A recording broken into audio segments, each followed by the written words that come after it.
everyone, I'm Henry Cavill and I play Geralt of Rivia in The Witcher.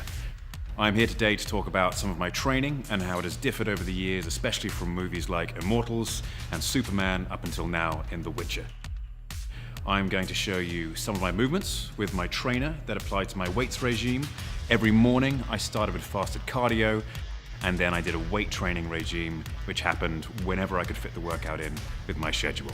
And I'm going to show you some of those movements now. This is my trainer Dave Rienzi, and he has guided me through a couple years now of various programs, and for The Witcher in particular we had to focus on things which would support the level of stunt work that I was doing. Absolutely, and really with all the stunt work he's doing, a key foundation movement we're going to incorporate is a Romanian deadlift to strengthen the posterior chain. He's doing a 4-second negative with this, and then a 2-second pause at the bottom, and then coming back up and contracting the glutes. And the whole key here is just maximizing time under tension, so he's able to fatigue the muscles more, but not overstress his nervous system and his adrenals. Yeah, which helps because the days are long, and it's important for me as an actor to go through all of this, whether it be in the morning or the evening, and still have the ability to come to set and perform as an actor to the highest level, to have the endurance to do all the stunts without getting injured, and to have the neurological capacity to be a great partner to my showrunner. He's doing a 4-second negative with this, and then a 2-second pause at the bottom, and then coming back up and contracting the glutes. What we do with this technique here is I have him utilize a hip circle above his knees. So basically with incorporating that, he's activating his glute medius and really keeping the glutes activated and fired the whole time.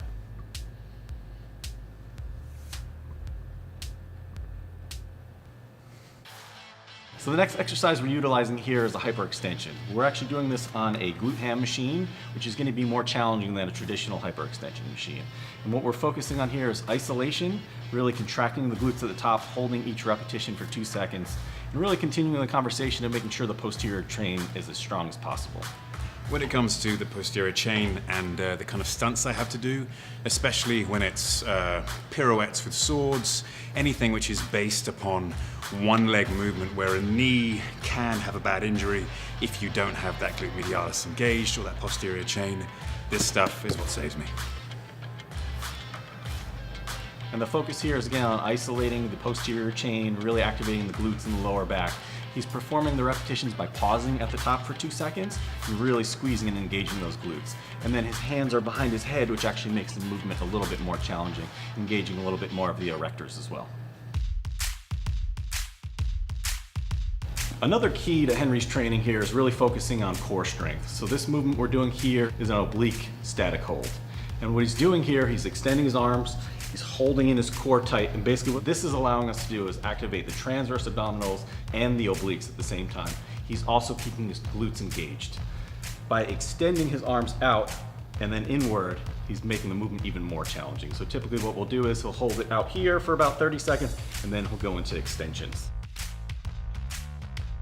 And with this especially, this helps with one, endurance when I have to do a fight scene over and over and over again with a sword. If I'm using a real sword, real weighted sword, it's very heavy and requires lots of endurance to do the moves safely and perfectly each time.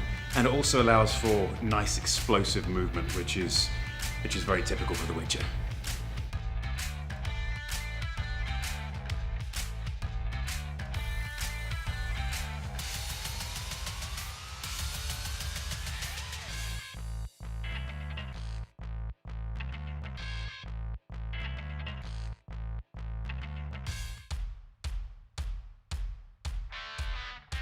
For this role, Henry needed to do a lot of sword fighting. So with the sword fighting, the key for the training was to really focus on the shoulders, making sure the shoulders are strong, and then also that muscular endurance is there for the shoulders. This movement here is a variation of side laterals and front raises. So each repetition is actually 3 repetitions. He's starting out in a traditional side lateral for the first rep, then he's coming a little further forward for the next one, and then doing a traditional front raise for the next one. So this allows us to target the medial deltoid and the anterior deltoid in one movement. As Dave said, this really helps with the sword fighting aspect.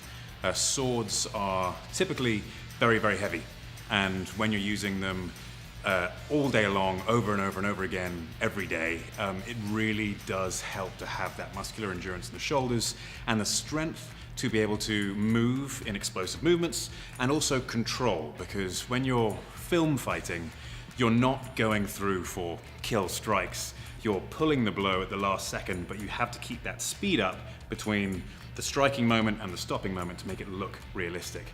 And so the extra strength and endurance in the shoulders really helps with that. He's starting out in a traditional side lateral for the first rep, then he's coming a little further forward for the next one, and then doing a traditional front raise for the next one.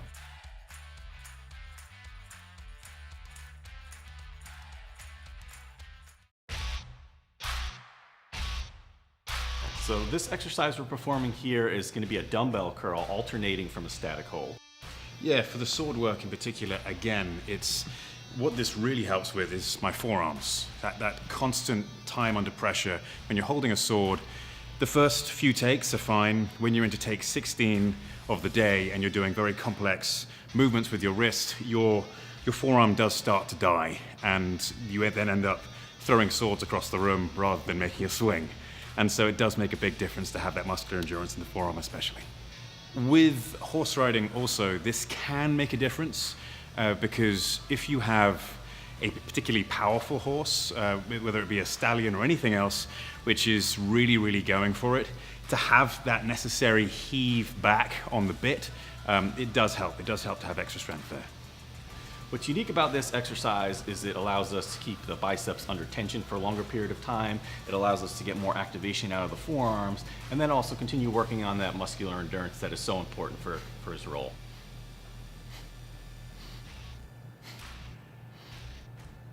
Right, everyone, well that's it, and what we've shown you today has been a selection of moves. That is not a workout in particular, but those are moves which we put into workouts depending on which muscle group or muscle groups we are working for that particular day. The most important thing to remember is that you are you. Everyone has a different genetic makeup, everyone is at a different stage of fitness or training, or even has a different amount of calories going in. So you do you, and just make sure each workout is the hardest that you can do it. Don't look at the person next to you, just work out whether you worked as hard as you could for that workout.